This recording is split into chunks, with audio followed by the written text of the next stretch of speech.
Good evening, and welcome to The Modern Voice, our weekly broadcast dedicated to exploring contemporary issues. Tonight, we delve into a particularly pertinent question.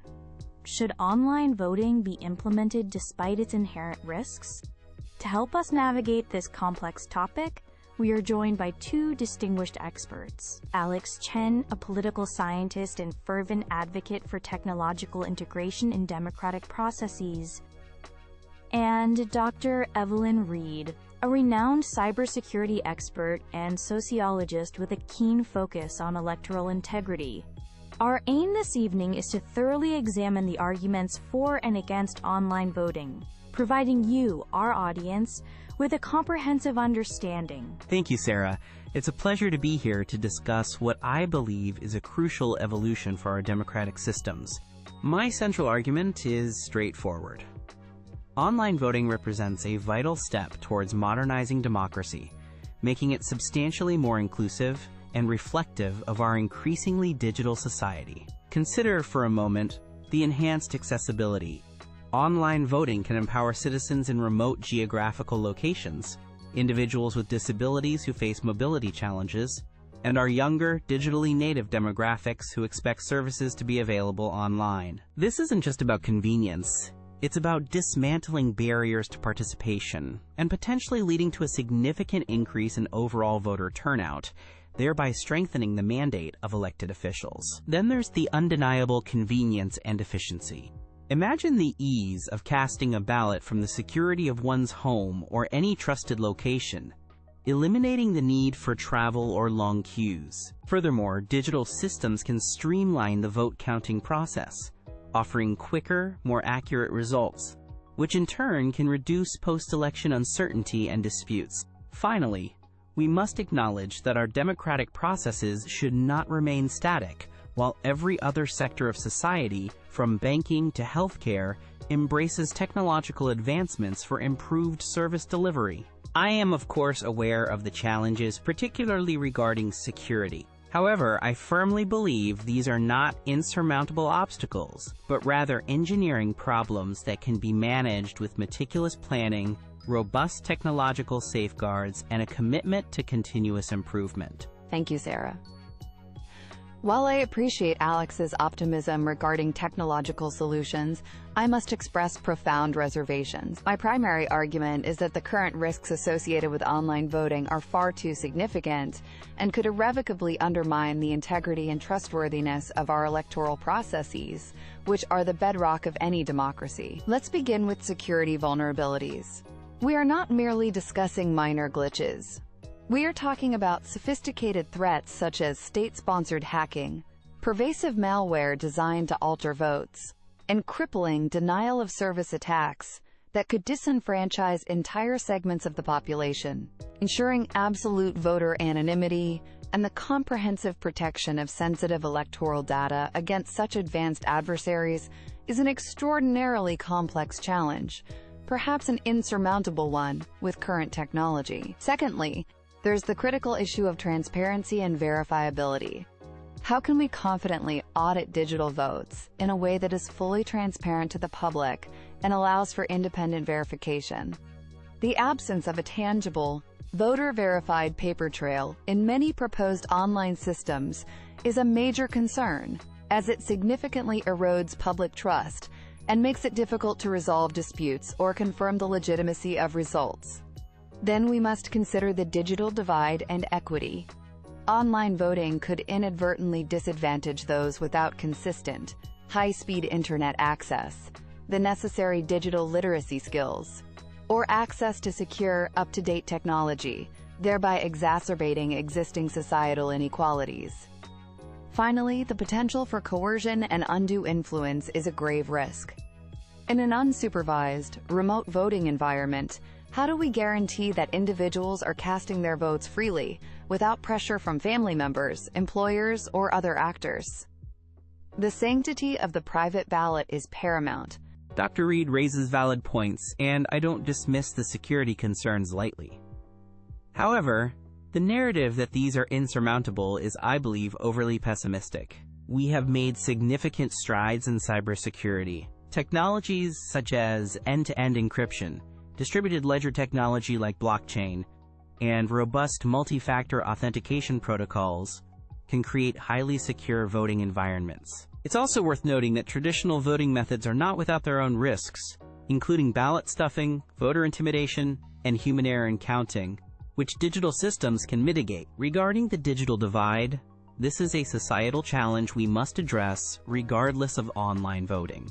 However, specific solutions can be implemented, such as secure public voting kiosks in libraries or community centers, comprehensive digital literacy initiatives, and targeted assistance programs for those who need them. The pursuit of a more accessible and inclusive democracy necessitates that we actively seek solutions to these challenges, rather than allowing fear of the unknown to halt technological progress that could benefit millions. Alex, while I acknowledge the advancements in cybersecurity, the stakes in national elections are uniquely high.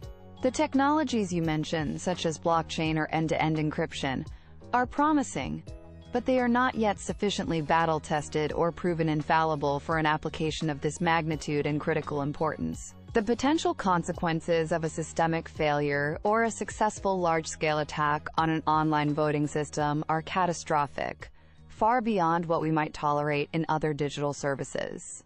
We're talking about the potential delegitimization of governments.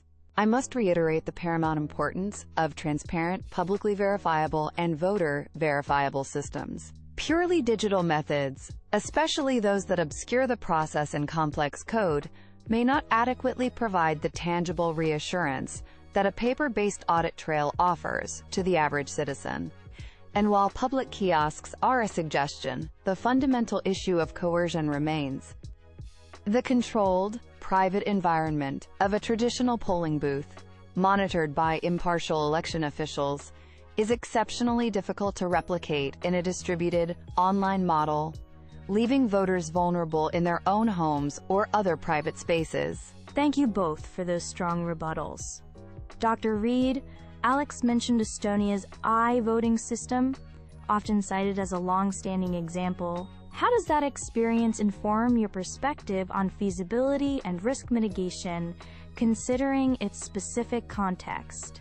Alex, Dr. Reed has emphasized the unique scale of national elections. How do you propose we scale these technologies reliably? That's a fair question, Sarah. Estonia's model, while not without its critics, has demonstrated over nearly 2 decades that online voting can function securely and gain public acceptance, even for national elections. They've continually refined their security protocols and transparency measures. Regarding scalability, I advocate for a phased approach. We wouldn't and shouldn't switch entirely to online voting overnight. We could begin with pilot programs for local or special elections, meticulously studying the outcomes and vulnerabilities. This allows for iterative development, building public trust gradually, and ensuring that the infrastructure can handle increasing loads securely. We've seen successful, secure digital implementations in other highly sensitive areas, like international finance and critical infrastructure management. The principles are transferable with careful adaptation. While Estonia's experience is noted, its demographic size, existing digital infrastructure, and specific geopolitical context are quite different from many larger, more diverse nations. What works there isn't directly translatable without significant caveats. The unique scale and the sheer importance of maintaining absolute electoral integrity in larger nations amplify every potential risk. Even a small, proven breach or a significant, successful cyber attack could have devastating and far-reaching consequences for democratic legitimacy and social cohesion, far beyond what Estonia might face. A phased approach sounds reasonable, but the core issue remains. At what point can we declare any system secure enough for something as fundamental as a national election, especially when the threat landscape is constantly evolving and adversaries are increasingly sophisticated? In closing, I want to reiterate the profound benefits that carefully implemented online voting can bring to our democracy. We're talking about enhanced accessibility for all citizens, the modernization of an essential civic duty, and the potential for significantly increased participation, which invigorates our representative government. The challenges, particularly those related to security and equity, are real, but they are solvable with a dedicated commitment, continued technological advancement, and robust regulatory oversight. We should not let fear paralyze progress. I call for a forward-thinking approach, one that includes well-funded, secure pilot programs, extensive public consultation to build trust, and collaboration between tech experts, election officials, and civil society. Embracing digital innovation thoughtfully and responsibly is not just an option. It is key to fostering a vibrant, inclusive, and resilient democracy for the future. To conclude, while the allure of convenience is understandable, we must not lose sight of the substantial risks that online voting currently presents. These include critical security threats from determined adversaries, persistent issues of digital equity, and the very real potential for an erosion of public trust in our electoral outcomes. I urge profound caution. The integrity of the vote is absolutely paramount, and it forms the very foundation of our democratic legitimacy. We cannot afford to compromise it for the sake of perceived modernity or convenience. Our focus should be on strengthening and improving our existing, proven voting systems, ensuring they are as accessible and secure as possible. We should only consider widespread online voting options when they are unequivocally proven to be secure, equitable, transparent, and auditable to the highest possible standards. We must prioritize the security, verifiability, and fairness of our elections above all else. The risks associated with current online voting technologies are, in my professional judgment, simply too high to warrant widespread adoption at this time. Thank you both Alex Chen and Dr. Evelyn Reed for your articulate, compelling, and exceptionally well-reasoned arguments this evening. You've given us much to consider. Tonight's discussion has clearly highlighted the core conflict, the enticing promise of technological advancement and increased accessibility versus the non-negotiable imperative to protect the integrity and trustworthiness of our democratic processes. We encourage our audience to reflect on the complexities of this issue, weighing the potential benefits against the significant risks discussed. That concludes this episode of The Modern Voice. Thank you for joining us, and good evening.